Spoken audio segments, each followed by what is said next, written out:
예. 일부에서 우리 정성훈 교수님과 김근혜 교수님 두 분께서 인공지능 편향에 대한 이 철학의 계몽의 역설에 대해서 정성훈 교수님께서 좋은 발표를 해주셨습니다. 또 김건우 교수님께서 아주 구체적인 사례를 통해 가지고 차별의 현장과 또 공정성을 제고할 방안에 대해 가지고 훌륭한 발표를 해주셨습니다.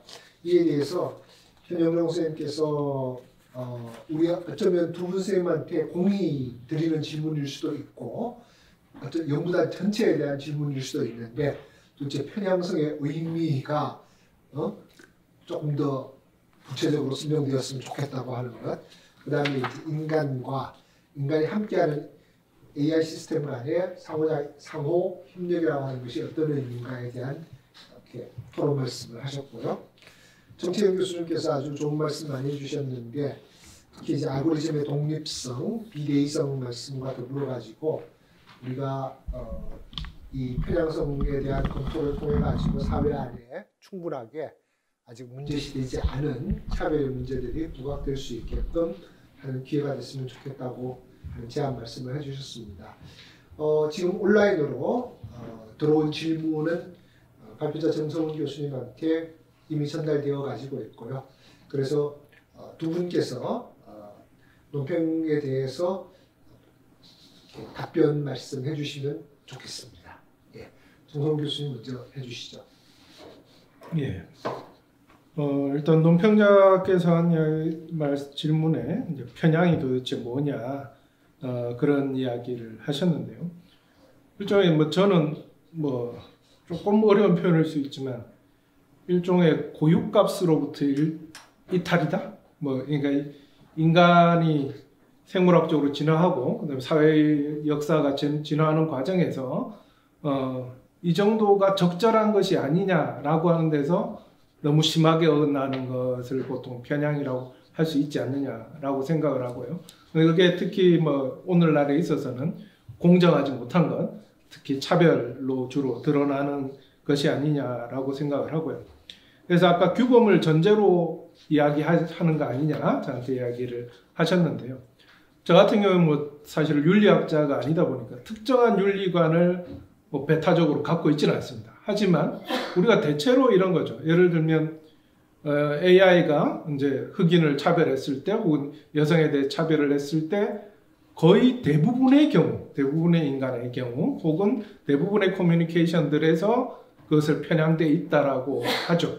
그랬을 때 그런 것들은 그런 정도의 규범적 기대. 사실은 오늘날 대부분의 어떤 민주공화국이라고 하는 나라들의 법률에 의해서 상식적으로 규정되어 있는 어떤 공정함에서 벗어나는 어떤 편향 그 정도를 하는 거고요.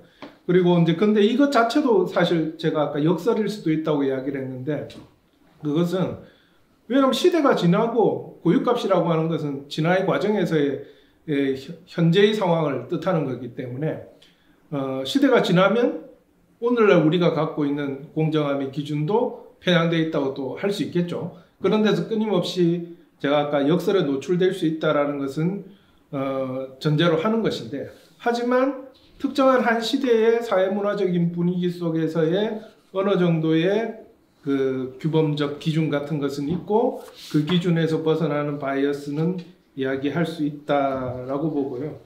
그래서 이제 요거하고 좀 제가 답변을 한 번에 다 네. 여기서 그 질문 들어온 거로 연결해서 이야기를 하면 질문은 이렇습니다. 과연 인공지능을 마른 빛으로 볼 수 있을까요? 마른 빛은 주어진 데이터의 중립성, 진리성을 전제하는 것 같습니다. 했는데요. 사실 베이컨이 말하는 의미의 마른 빛에서 마른 빛이 못 되는 원인, 감염되는 것, 인펙트 되는 것은 의지와 감정이거든요. 저는 그 측면만을 이야기한 거고요. 그러니까 알고리즘이 주어진 데이터는 당연히 중립적이지 않습니다. 그죠? 어떤 편향되어 있을 수도 있고 중립적일 수도 있고 편향되지 않은 것일 수도 있고 여러 가지 데이터를 했는데 그것을 처리하는 과정에서 최소한 인공지능, 머신러닝 에이전트가 그 고유의 의지와 감정을 발휘하진 않는다. 우리는 근데 인간은 아니죠. 저는 저한테 주어지는 데이터가 있을 때 이미 아닌 것 같은데 기분 나쁜데 이럴 수 있다는 거죠. 그런 데서 제가 말하는 마른 빛의 의미는 그 신체성으로 인한 어떤 의지와 감정, 인간의 진화의 산물이기 때문에 그로 인해서 가지는 거기에서의 그 편향성은 없다. 이 정도의 의미로 제가 인공지능을 마른 빛으로 표현한 것이고요. 그다음에 아까 현영종 선생님의 질문에서 결국 최종 결정은 인간이 아닌가 리플렉시브 시스템에 대해서 이야기하셨는데 저는 사실 약간 이건 어법이 다른데 저는 결국은 사회적 체계가 결정한다. 혹은 조직들이 결정한다. 이렇게 표현하고 싶습니다. 그런데 그 조직들의 혹은 사회적 체계들에서 인간도 뭐 어떤 커뮤니케이션에 관여하는 자로 들어오는 건데 이미 AI가 내놓은 어떤 값들, 인간의 편향을 또한 지적하는 AI가 내놓은 값들에 인간이 영향을 받는 순간 최종 결정자가 이미 인간이라고 말할 수 없다 정도로 제 답변은 그 정도로 드리도록 하겠습니다. 이 시스템에 대해서. 예, 좋습니다. 김건우 선생님 답변 드리도록 하겠습니다. 네. 정채현 선생님 아주 유익한 토론 감사합니다. 정채현 선생님 토론은 이제 사실 뭐 직접적으로 제 발표에 있어서의 어떤 그 디테일에 관한 거라기보다는 오히려 제가 뒤에 시간적인 제약 때문에 거의 사실 요약조차 못하고 거의 그냥 간단하게 넘어간 이 편향 처리를 위한 그 제도적 방안, 법 제도적 방안에 대해서 오히려 좀 제가 설명하지 못한 부분을 좀 잘 이렇게 보충해 주신 것 같습니다. 그래서 그리고 이제 그 구체 여러 가지 하신 말씀들이 제 원래 이제 발표에 좀 더 뭐 아니면 제가 다른 데서 발표했던 그 긴 버전이랄까요? 거의 이미 아까 아니면 제가 모두에 그 논문으로 이미 낸 바가 있다고 했는데 그 논문에 있는 내용들하고 사실 또 많이 흡사합니다. 그래서 대체적인 그 여러 가지 이 편향을 처리하기 위한 법적 제도적 방안들에 대해서 저도 다 동의하고요. 말씀하신 내용 중에 이제 특히 몇 가지 강조하신 게 있는데 하나는 AI라고 하는 것이 이게 이제 블랙박스다 하다 보니까 그 편향 문제, 차별 문제도 사실 대부분은 우리가 사후에 결과물을 아웃풋을 얻은 다음에 그거에 대한 우리가 어떤 태도를 취하고 어떻게 해석하느냐에 따라서 사후에 우리가 그 편향 문제의 심각성을 깨닫게 될 수 있다 하는 거였는데요. 그렇기 때문에 사후에 그거를 제도적으로 어떻게 대응하느냐, 결국은 그 문제의 어떤 책임을 찾는 부분이 물론 이제 문제를 포착하고 확인해내는 것도 중요하겠지만 그 다음에 그 문제가 어디서 불거진 것인지를 그 책임을 좀 우리가 찾는 것도 중요할 겁니다. 그 부분을 이제 강조를 하시는 것 같고요. 사실 이 문제는 AI에 관한 일반적인 그 책임 귀속, 책임을 찾는 문제하고 많이 사실 유사합니다. 우리가 자율차 사고 났을 때 그 책임을 누구에게 어느 쪽에 지울 것이냐 하는 문제 가지고 많은 논의가 있지 않았습니까? 그래서 이 편향 문제도 결국은 모종의 사고인 셈이죠. 그래서 그 사고에 대해서 어떤 식으로 어느 관련 이해 당사자에게 책임을 또 혹은 사람이 아니라도 구체적으로 알고리즘에 어떤 부분에 문제가 있는지를 어떤 식으로 추적하고 찾을 것인가 하는 그런 포괄적인 어떤 그 책임. 여기서 책임은 이제 responsibility만이 아니고 accountability까지 포괄해서 하는 얘기가 될 수 있겠죠. 그 다음에 또 정치현 선생님 강조하신 것 중에 결국 이제 사전적으로든 사후적으로든 법적인 어떤 우리가 대응이 중요하다 말씀하시면서 결론적으로 그리고 이제 그렇게 말씀하시면서 뭐 여러 가지 몇 가지 그 법적 제도적 대응의 어떤 툴이랄까요 하는 것들을 살짝 언급을 하셨는데요. 그러니까 뭐 감사라든가 그죠? 언급하신 것 중에 이제 여러 가지 그 입출연물에 대한 또 책무성을 책임성을 강화하기 위해서 그걸 이제 공개하는 것을 공개하도록 기업에 요구한다든지 또 그럴 때 뭐 영업 비밀 문제하고 충돌하는 문제 그런 거를 좀 이제 아주 섬세하게 말씀해 주셨는데 그거 외에도 또 뭐 언급을 알고 계시지만 언급 안 한 것들이 있을 겁니다. 뭐 예를 들어서 그 AI에 관련된 어떤 그 영향 평가랄까요? 우리가 이제 환경 영향 평가 하듯이 AI에 대해서도 그런 어떤 영향 평가를 실시를 한다든지, 또 엔지니어들, 뭐 설계자들한테 좀 주문할 만한, 요청할 만한 어떤 그런 준수를 요청할 만한 그런 행동 규약 같은 것을 만든다든지, 또 이미 많은 주체들이 제안한 바 있는 윤리 가이드라인 같은 것들, 윤리 지침 뭐 이런 것들을 제정해서 함께 공유하고 뭐 이런 것들이 있겠죠. 그래서 이런 그 법적 제도 방안들이 다양하게 일종의 그 툴박스처럼 함께 작동을 해야 될 겁니다. 그리고 마지막으로 이제 AI와 그 인간은 이게 양자택일할 문제라기보다는 함께 이제 균형을 이루어서 공존해야 되지 않겠는가 하는 점을 제안하신 것 같습니다. 저도 대체로 동의를 하고요.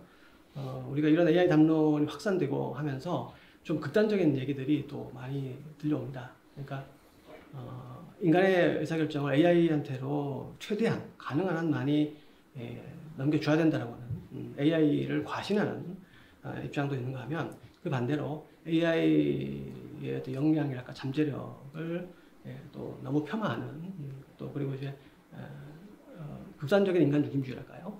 그런 측면도 또 보이는 것 같습니다. 근데 이제 그런 양극단보다는 우리가 적절하게 AI로부터 또 이 혜택을 얻을 것은 얻고, 적절하게 또 우리가 위험을 다룰 것은 다루는 그런 전략이 필요하지 않을까 싶습니다. 이상입니다. 네, 좋습니다. 제가 우리 김건우 교수님 시간 때문에 발표 미진했던 부분이 아마 못다 하신 말씀이 있는 것 같은데, 혹시라도 더 보완하실 부분이 있습니까?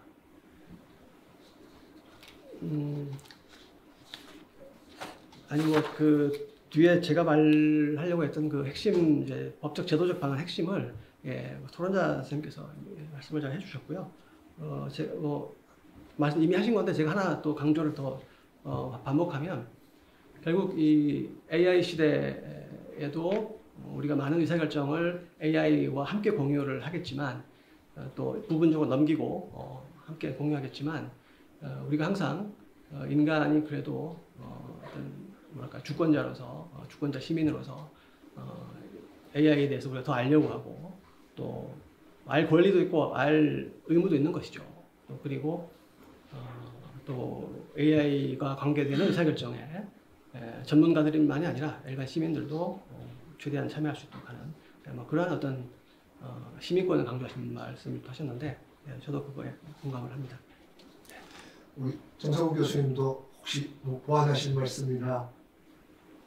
다 했습니다. 다 했습니까? 좋습니다. 한 가지 제가 말씀드리고 싶은 부분이 있는데요. 정성훈 교수님이 이제 윤리학과 관련된 말씀을 하셨는데, 우리가 이제 좁은 의미에서는 뭐 결과주의다, 의무주의다 이런 윤리적 설들을 많이 얘기를 할 수 있습니다만은, 인간은 근본적으로 어떤 그 가치를 지향한다는 측면에서 우리가 이제 명백하게 어떤 윤리적 입장을 표명하지 않더라도 기본적으로 인간이 자유로운 대우를 받아야 되고 평등하게 대우받아야 되고 누구나 기본적인 생존권이 보장돼야 된다고 하는 것에 대해 가지고 적어도 오늘 21세기 현대 민주주의 사회를 살아가는 시민이라면 공감하고 있는 가치라고 생각합니다.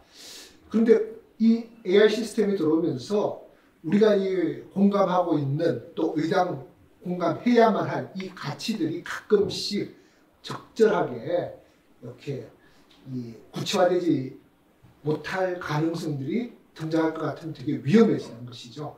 그런 의미에서 우리가 AI와 관련해서 도덕적 가치 혹은 규범적 가치들에 대해서 높게 생각해 볼 수 있을 것 같습니다.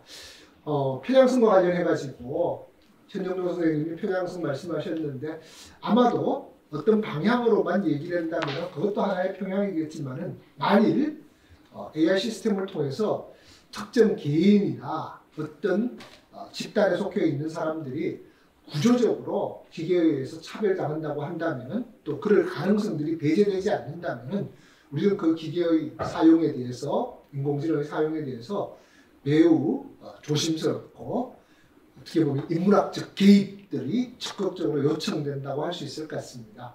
바로 그런 의미에서 인문학자들 뿐만이 아니라 인류의 지성이 어떤 다 함께 참여하는 인공지능의 발전을 모색해 보려고 하는 것이 우리 연구단에서 추구하는 바라고 할 수 있을 것 같습니다. 일부 발표해 주신 두 분께 큰 감사의 말씀을 올리면서 2부는 잠시 뒤에 시작하도록 하겠습니다.